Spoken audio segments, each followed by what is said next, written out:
اور میری ذات و صفات پر ایمان لائے، ایسے بندے کی دعا میں ہرگز نہیں رد کرتا۔ پورے احکام پر اللہ نے جتنی شریعت دی ہے سب کو مانے، یہ نہیں کہ جو مجھے پسند ہے اس کو پکڑ لیا، مجھے قرآن پڑھنا پسند ہے بس قرآن کو پکڑ لیا، باقی پورے دین کو چھوڑ دیا، مجھے کوئی کام کرنا پسند ہے اسے پکڑ لیا، باقی سب دین کو چھوڑ دیا۔ اللہ فرماتا ہے میں تیری دعا قبول نہیں کرتا، میرے پورے دین کو مان اور میری پورے ذات و صفات پر ایمان لا۔ اگر تو ایسا کرے گا تو کیا کروں گا؟ لعلہم یرشدون، تاکہ نیک راستے پر، ہدایت کے راستے پر میں ڈال دوں۔ بس دو شرطوں کو رکھا ہے۔ تو یہ بیچ میں اللہ نے آیت اتار دی، کیوں اتاری؟ فرماتے ہیں کہ رمضان کے جو فضیلتیں دیکھ کر بندے یہ نہ سمجھے کہ اللہ صرف رمضان ہی میں قبول کرتا ہے، بلکہ ہر وقت اللہ ہمارے بالکل قریب رہتا ہے۔ یہ بتانے کے بعد آگے جو ہے روزے کے تعلق سے کچھ اہم باتیں بتائی ہیں، بہت اہم مسائل ہیں۔ احل لکم لیلۃ الصیام الرفث الی نسائکم، پہلے روزہ کیسا تھا؟ افطار کر لینے کے بعد رات میں آدمی جب تک نیند نہیں آ جاتی کھاتا رہے پیتا رہے، بیوی سے ملنا ہے تو ملتا رہے، اجازت ہے، لیکن جب نیند آ گئی سو گیا تو پھر اس کا روزہ شروع ہو گیا، سوتی ہی روزہ شروع ہو جاتا تھا، اور کب تک؟ دوسرے دن غروب تک، بہت لمبا روزہ رہتا تھا۔ رات میں جب تک چاہے رات کے 2-3 بجے تک کھاؤ پیو خوب مزے اڑاؤ، سب اجازت تھی، لیکن سو گیا تو روزہ شروع۔ اگر کوئی عشاء کے فوراً بعد جا کر سو گیا تو روزہ شروع، اب سے لے کر بھی دوسرے دن غروب تک بڑا لمبا روزہ رہتا تھا۔ لیکن صحابہ کے کچھ ایسے واقعات آئے کہ اللہ نے اس حکم کو بدل دیا۔ ایک صحابی ہیں، ان کا نام ہے قیس بن سرما انصاری رضی اللہ عنہ۔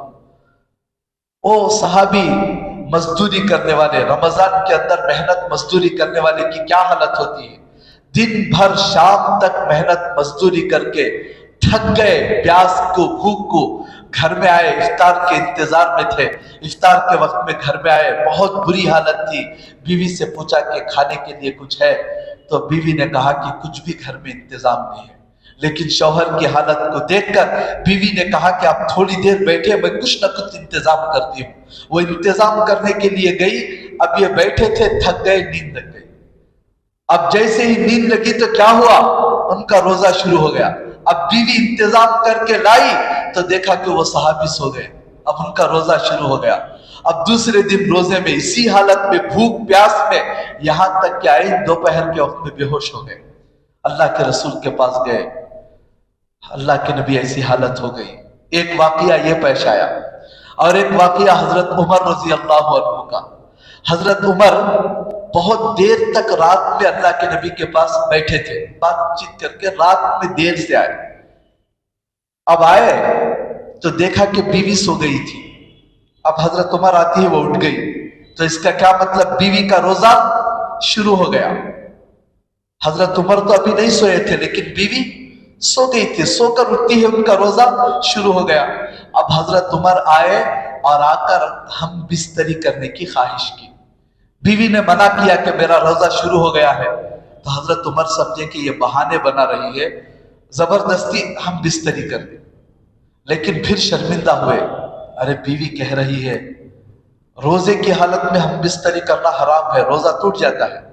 اب بیوی کا روزہ تو شروع ہو گیا تھا، میں بیوی کے ساتھ ہم بستری کر دیا۔ اللہ کے نبی کے پاس آئے اور آ کر کہا کہ اللہ کے رسول میں نے ایسے کر دیا۔ اللہ کے نبی نے کہا کہ عمر، تم سے تو میری یہ امید نہیں تھی کہ تم ایسا کام کرو گے۔ ابھی ان کو بتا رہے تھے، اتنے میں حضرت کعب بن احبار رضی اللہ عنہ جو بڑے کبار صحابہ تھے وہ بھی آئے، آ کر کہا کہ اللہ کے رسول میرے سے بھی یہی غلطی ہوئی، بیوی سو گئی تھی، میں نے بیوی سے صحبت کر لی۔ اب اللہ کے رسول پریشان تھے کہ کیا کریں، تو اللہ نے یہ آیت اتاری، احل لکم لیلۃ الصیام الرفث الی نسائکم۔ اللہ نے حکم بدل دیا کہ دیکھو حلال کیا گیا ہے تمہارے لیے روزوں کی راتوں میں بیویوں کے ساتھ مشغول ہونا۔ اب رمضان میں رات میں بیوی کے ساتھ ملنا چاہے تو مل سکتے، اجازت ہے، خود امی جان حضرت عائشہ رضی اللہ عنہا نے فرمایا میں اور اللہ کے نبی ایک رات میں رمضان کی رات میں ملے. دیکھو صحابیہ کھل کر امت کے پاس یہ مسائل بیان کر دیے کہ میں اور اللہ کے نبی ملاقات کیے. ملاقات کر کے اللہ کے نبی ابھی غسل بھی نہیں فرمائے تھے. سحری کا وقت بالکل قریب تھا تو اللہ کے نبی سحری کھائے تو پھر صبح صادق ہو گئی ناپاکی کی حالت میں. تو صبح صادق ہونے کے بعد پھر غسل کر کے نماز کے لیے آئے. یہ مسئلہ تو بہت سارے لوگ پوچھتے رہتے ہیں کہ بھائی غسل کی حاجت ہے, سحری کا وقت ہو گیا ہے, کیا سحری کھائیں یا نہیں؟ تو اللہ کے نبی اور امی جان حضرت عائشہ کی زندگی سامنے ہے کہ کھا سکتے ہیں. غسل کی حالت ہے تو کھا سکتے ہیں, کھا لیں, سحری کر لیں اور پھر سحری ہونے کے بعد غسل کر کے جلد سے جلد نماز پڑھ لیں. اسی حالت میں نماز کو ضائع نہ کریں. بہت سارے لوگ جو ہے روزہ چھوڑ دیتے ہیں کہ بھئی ناپاکی کی حالت ہے, ناپاکی کی حالت میں سحری نہیں کر سکتے, یہ سمجھ کر روزہ ہی چھوڑ دیتے ہیں. تو اللہ نے اس آیت کے اندر یہ سب مسئلے حل کر دیے کہ رمضان میں راتوں میں اگر بیویوں سے ملنا چاہے تو مل سکتے ہیں, کھانا پینا چاہے تو کھا پی سکتے ہیں, سو کر اٹھ کر کھائیں تب بھی کر سکتے ہیں, صبح صادق تک کر سکتے ہیں. ایک بات تو یہ بتائی. پھر آگے فرمایا ہن لباس لکم وانتم لباس لہن, تمہاری بیویاں تمہارے لیے لباس ہیں. شوہروں کے لیے بیوی لباس اور بیوی کے لیے شوہر لباس ہے. کیا مطلب ہے اس کا؟ علماء نے 3 مطلب بیان کیے. سب سے پہلا مطلب یہ ہے کہ جیسے ہمارا لباس ہمارے جسم کے ساتھ لگ کر رہتا ہے, چمٹ کر رہتا ہے, ایسے رمضان کی راتوں میں چاہے تو تم اپنی بیوی کے ساتھ چمٹ کر سو جاؤ. ایک مطلب. دوسرا مطلب ہے جیسے لباس جسم کے عیبوں کو چھپا دیتا ہے, یہاں سے لے کر یہاں تک پیچ پڑ کر ہے, لیکن کپڑے پہن لیے تو دکھائی نہیں دیتا. بائی پاس سرجری جن کا آپریشن ہوتا ہے کتنا لمبا کاٹ دیا جاتا ہے, لیکن اگر جھپا اوپر ہو, شرٹ اوپر ہو تو دکھائی دیتا ہے, چھپ جاتا ہے سب عیب. اگر کچھ سفید دھبے ہوں, کالے دھبے ہوں, کوئی بیماری ہو, لیکن لباس پہننے کی وجہ سے سب عیب چھپ جاتے ہیں. تو اللہ نے فرمایا کہ دیکھو شوہر بیوی کا لباس ہے, بیوی شوہر کا لباس ہے. مطلب یہ ہے کہ شوہر بیوی کے عیبوں کو چھپائے اور بیوی شوہر کے عیبوں کو چھپائے, بولتے ہوئے نہ پھرے.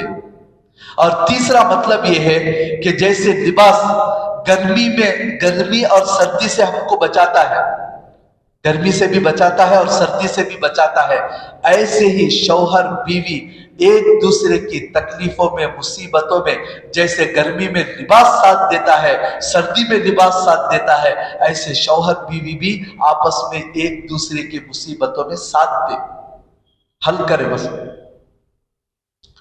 اس کے بعد آگے اللہ نے فرمایا میں نے یہ جو حکم دیا ہے رات میں بیوی, پہلے تو وہ حکم نہیں تھا. پہلے حکم کیا تھا؟ سونے کے بعد روزہ شروع ہو جاتا تھا, لیکن میں نے یہ حکم بدلایا. کیوں بدلایا؟ اس کی وجہ اللہ بتاتا ہے علم اللہ انکم کنتم تختانون انفسکم, اللہ نے جان لیا کہ بلا شبہ تم اپنے نفسوں کی خیانت کرتے تھے. کھانے کا بڑا مسئلہ تھا, بیوی سے ملنے کا بڑا مسئلہ تھا, تو اللہ نے اس حکم کو بدل دیا. فتاب علیکم وعفا عنکم, اس نے تمہاری توبہ قبول فرمائی اور تم کو معاف بھی کر دیا. حضرت عمر جو پریشان ہو کر آئے تھے, اللہ کے نبی میں نے بہت بڑی غلطی کر دی, تو اللہ نے اتارا فتاب علیکم, اللہ نے تمہاری توبہ بھی قبول کر لیا, وعفا عنکم, اور تم کو معاف بھی کر دیا, اور اللہ نے قیامت تک آنے والے لوگوں کے لیے حکم بھی بدل دیا. اب تمہارے لیے یہ تکلیف نہیں ہے. پھر اللہ نے ایک اور بات بتائی, فَالْآنَ بَاشِرُوهُنَّ وَابْتَغُوا مَا كَتَبَ اللَّهُ لَكُمْ,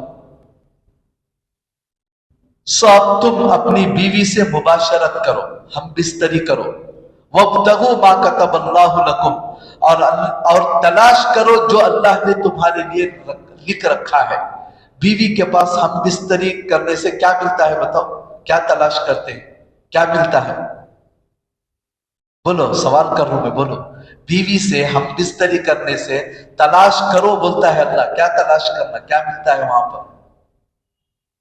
اولاد. کیا ملتا ہے؟ اولاد. تو علماء نے لکھا ہے کہ اس آیت میں اللہ نے ہم بستری کے آداب بتائے ہیں کہ بیوی سے ملاقات کرنے کے لیے صرف خواہش کے لیے مت کرو، بلکہ دل میں یہ نیت لے کر ملاقات کرو کہ مجھے اولاد کو حاصل کرنا ہے۔ اس زمانے میں آج کل رواج ہے، ابھی نیا جوڑا ہوتا ہے تو بولتے بڑے آدمی کیا بول کر کئی کو بیچ فیملی پلاننگ، ذرا دن مزے اڑاؤ، بعد میں فیملی پلاننگ کرتے، یا نہیں تو 1-2 بچے ہونے کے بعد فیملی پلاننگ کو روک دیتے، بس 2 بچے، ہم 2 ہمارے 2 بس۔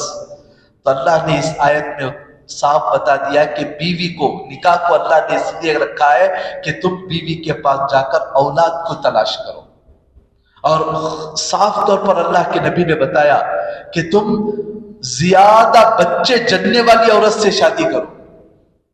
اب کیسے معلوم ہوگا کہ عورت زیادہ بچے جنے گی؟ تو فرمایا کہ پہلے اس کے خاندان میں دیکھو، ان کے خاندان کی عورتوں کو اگر زیادہ بچے ہوتے ہیں تو اس عورت سے شادی کرو۔ فرمایا فَإِنِّي مُكَاثِرٌ بِكُمُ الْأُمَمَ، اگر تمہیں زیادہ بچے ہوں گے، میری امت بڑھے گی، تو میں قیامت کے دن فخر کروں گا کہ دیکھو میری امت کتنی پھیلی ہوئی ہے۔ اور اس آیت کا دوسرا مطلب علماء نے ایک اور عجیب لکھا ہے، کہا ہے کہ اس آیت میں اللہ فرماتے ہیں بیوی سے جب ملاقات کرے تو سامنے کے حصے میں ملاقات کرے، پیچھے کے حصے میں ملاقات نہ کرے۔ پیچھے کے حصے میں ملاقات کرنے سے اولاد ہوتی ہے کیا؟ اولاد نہیں ہوتی۔ تو فرمایا کہ اللہ نے اس میں ایک قدم یہ بھی بتایا ہے کہ جس حصے میں ملاقات کرنے سے اولاد ہوتی ہے اسی حصے میں ملاقات کرو، پیچھے کے حصے میں ملاقات کرنا حرام ہے۔ کئی نوجوان آ کر پوچھتے ہیں کیا پیچھے سے صحبت کر سکتے ہیں؟ صاف طور پر اللہ نے حرام فرما دیا، بیوی کے ساتھ پیچھے کے حصے میں نفع نہیں اٹھا سکتے، پیخانے کے مقام پر اپنی شرمگاہ داخل نہیں کر سکتے، شریعت میں منع ہے۔ چاہے پیچھے سے کرو، سامنے سے کرو، لیٹ کر کرو، کھڑ کر کرو، بیٹھ کر کرو، جیسے کرنا ہو کرو، انا شئتم، جہاں سے کرنا ہے کرو، لیکن اپنی شرمگاہ صرف سامنے کے حصے میں ہی استعمال کرنا ہے، پیچھے کے حصے میں استعمال نہیں کر سکتے۔ یہ ادب بھی اللہ نے اس آیت کے اندر بیان فرمایا۔ اور پھر آگے ہے وَكُلُوا وَاشْرَبُوا حَتَّى يَتَبَيَّنَ لَكُمُ الْخَيْطُ الْأَبْيَضُ مِنَ الْخَيْطِ الْأَسْوَدِ مِنَ الْفَجْرِ۔ الخیط الابیض کہتے ہیں عربی میں سفید دھاگا، الخیط الاسود کہتے ہیں کالا دھاگا۔ اللہ نے سمجھانے کے لیے کیا کہا؟ کھاؤ پیو یہاں تک کہ سفید اور کالا دھاگا صاف صاف معلوم ہو جائے، یعنی اس وقت تک کھاؤ کہ سفید اور کالا دھاگا اگر پکڑے تو معلوم ہو جائے روشنی میں کہ سفید کیا ہے، کالا دھاگا کیا ہے۔ ابھی اتنی آیت اتری تھی، اس میں سے آخر کا جو حصہ ہے من الفجر، یہ ابھی نازل نہیں ہوئی تھی۔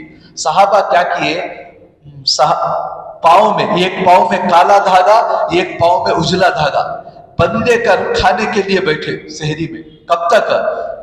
وہاں دیکھتے تھے، کھاتے تھے۔ کوسا دھاگا، پہلے کے زمانے میں ایسے لائٹاں نہیں تھے، روشنی معمولی سی چراغ کی تھی، یا نہیں تو سورج کی روشنی آتی تھی گھروں میں۔ جب تک سورج کی روشنی آ کر سفید دھاگا کوسا، کالا دھاگا کوسا معلوم نہیں ہوتا تھا، خوب کھاتے تھے، یہاں تک کہ سورج نکل جاتا تھا اس وقت بھی کھاتے تھے۔ یہ حضرت ایک صحابی ہیں حضرت عدی بن حاتم، انہوں کیا کرے، 2 تاگے لے جا کر اپنے دھکے کے نیچے رکھ لیے، ایک اجلا ایک کالا، اسے دیکھتے تھے، کھاتے تھے، یہاں تک کہ اچھی روشنی ہوگی۔ جا کر اللہ کے رسول کو بتائے کہ اللہ کے رسول، میں تو جب تک یہ نظر آ رہا ہے میں خوب کھا رہا ہوں۔ تو اللہ کے نبی نے کہا کہ بھائی تمہارا تکیا تو بڑا چوڑا ہے، اس کا مطلب یہ نہیں ہے۔ سفید اور کالا دھاگے کا مطلب ہے، آج کل تو نظر نہیں آتا، اگر خریوں میں گئے تو معلوم ہوتا کہ صبح صادق جب سورج نکلتی ہے تو اس سے پہلے ایک صبح کاذب آتی ہے، جھوٹی صبح، اس میں جو ہے روشنی نکلتی ہے، سیدھا مینار کی طرح آتی ہے، وہاں سے جہاں سورج نکلتا ہے وہاں سے ایک روشنی نکلتی ہے سیدھا مینار کی طرح، اسے کہتے ہیں صبح کاذب۔ تھوڑی دیر کے لیے روشنی آتی پھر غائب ہو جاتی۔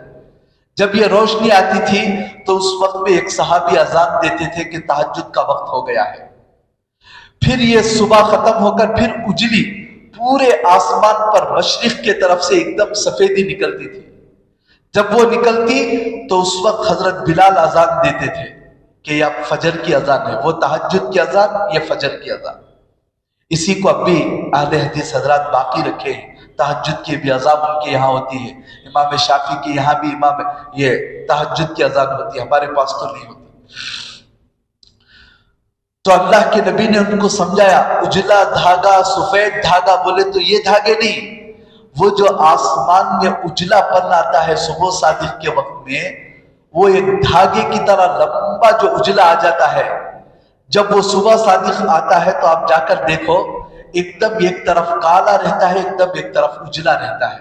تو اللہ اسے فرما رہے ہیں کہ اس وقت تک سحری کرو کہ کالا دھاگا اور سفید دھاگا نظر آنا شروع ہو جائے.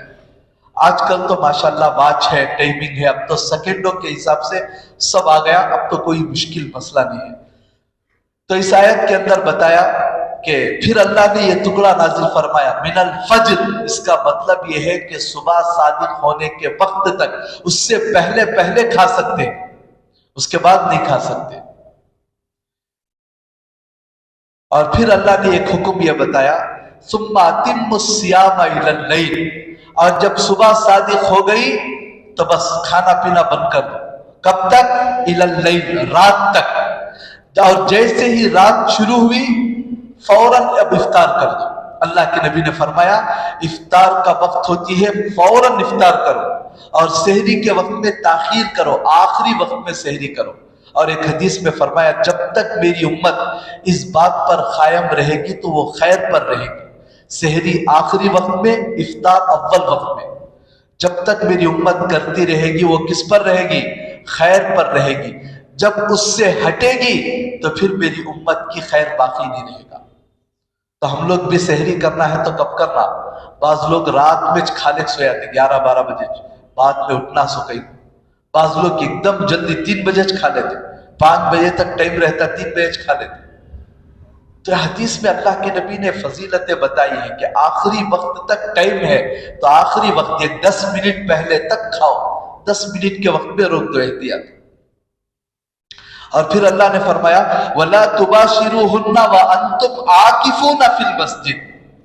بیویوں کے ساتھ ہم بستری مت کرو جبکہ تم مسجد میں اعتکاف کی حالت میں ہو. پہلے کے مسجدوں میں ایسا ٹوائلٹ کا انتظام نہیں تھا، بیت الخلا کا، پیشاب خانے کا، کھانے کا، پینے کا، حمام خانے کا. آج بھی بہت سارے یو پی کے مسجدوں میں ایسا انتظام نہیں ہے. صرف مسجد ہے، نماز پڑھ لینا، چلے جانا. زیادہ سے زیادہ وضو کے پانی کا انتظام رہتا. لیکن پہلے کے زمانے میں وہ بھی نہیں ہوتا تھا، سب گھر سے کر لے کر آتے تھے. اور جب اعتکاف بیٹھتے تھے مسجد میں اللہ کے نبی کے ساتھ تو کھانا لینے کے لیے گھر کو جاتے تھے. خود اللہ کے نبی بھی جا کر لگاتے تھے گھر سے کھانا لے کر. آج بھی یہ مسئلہ ہے، اگر کوئی آدمی گھر میں جو ہے کھانے کا انتظام کرنے والا نہ ہو یہاں مسجد میں تو کھانے کے لیے آرام سے جا کر لے کر آ سکتا ہے. میں بھی اس مسجد میں اعتکاف بیٹھا تھا 10 دن شروع میں، سنت اعتکاف. تو سحری کے وقت میں گاڑی میں جا کر سحری لے کر آتا تھا، حیدرآباد حسن آباد کو جا کر سحری لے کر آ کر یہاں کھاتا تھا. کوئی نہیں تھے جب مدد کر. بعد میں ایک نظام ماشاءاللہ شروع ہو گیا. اگر کسی کے گھر میں ایسا مسئلہ ہے تو ان کے لیے اجازت ہے، گھر جاؤ آرام سے سحری لے کر آ سکتے ہیں، لیکن زیادہ دیر نہیں ٹہلنا. تو صحابہ بھی ایسا کرتے تھے. لیکن بعض صحابہ کیا کرتے تھے، گھر میں جانے کے بعد بیوی کے ساتھ ہم بستری بھی کرتے تھے. تو اللہ نے اس آیت کو اتارا کہ اعتکاف کی حالت میں کھانے کے لیے جاؤ تو کھانا لے کر آ جاؤ. ضرورت کے لیے گئے پیشاب پاخانے کے لیے تو اس سے فارغ ہو کر آ جاؤ. وہاں جا کر اعتکاف کی حالت میں اگر ہم بستری کریں تو اعتکاف ٹوٹ جاتا. تو اس بات کو اللہ یہاں پر بتا رہا وَلَا تُبَاشِرُوهُنَّ وَأَنْتُمْ عَاكِفُونَ فِي الْمَسْجِدِ. تم بیویوں سے ہم بستری نہ کرو جبکہ تم مسجد میں اعتکاف کی حالت میں ہو. پھر اللہ فرماتا ہے لاسٹ میں تِلْكَ حُدُودُ اللَّهِ. اللہ نے سب باؤنڈریاں بتا دی، یہ سب اللہ کے حدود ہیں. فَلَا تَقْرَبُوهَا. ان حدود کی باؤنڈری کے قریب بھی مت جاؤ. اللہ نے بتایا جا کر وہاں ہم بستری مت کرو. کتنا کام ہے اتنا کام دیکھ لے کر آ جاؤ. مسافر کے لیے روزہ چھوڑنے کی اجازت ہے، ہر آدمی بھی اپنے آپ کو روزہ مت چھوڑو. بیمار کے لیے چھوڑنے کی اجازت ہے، معمولی بہانے سے تم روزہ مت چھوڑو. تلک حدود اللہ فلا تقربوها، یہ سب اللہ نے باؤنڈریاں بتا دی ہیں، اس کے قریب بھی مت جاؤ۔ پھر لاسٹ آیت کے لاسٹ میں اللہ فرماتا ہے کذالک یبین اللہ آیاتی، اسی طرح اللہ کھول کھول کر اپنی باتیں بتاتا ہے لوگوں کو، اپنے نشانیوں کو، لعلہم یتقون، تاکہ ان مسائل کو سن کر سمجھ کر عمل کر کے لوگ متقی بن جائیں۔ اگر اللہ کھول کر نہیں بتاتا، بھائی بہت بے شرمی کی باتیں ہیں، بیوی کے ساتھ جمع کرنے کے مسائل سب قرآن میں کیوں ہیں؟ اگر اللہ نہیں بتاتا تو لوگ کتنے گناہ کرتے۔ دیکھو صحابہ کرام سے کتنی بھول ہوئی، اعتکاف کی حالت میں جا کر بیویوں سے ملتے تھے، تو اللہ نے قیامت تک بتانے کے لیے کھول کھول کر یہ مسائل کو بتایا۔ کذالک یبین اللہ، اللہ کھول کھول کر، اللہ شرماتا نہیں ہے۔ ایک جگہ اللہ نے فرمایا اللہ جو ہے ایسی چیزوں کو اظہار کرنے سے شرماتا نہیں ہے، اگر شرمائے تو پھر مسئلہ کیسے معلوم ہوگا؟ اللہ سے دعا کریں کہ اللہ ہم سب کو عمل کی توفیق عطا فرمائے۔ الحمدللہ رب العالمین۔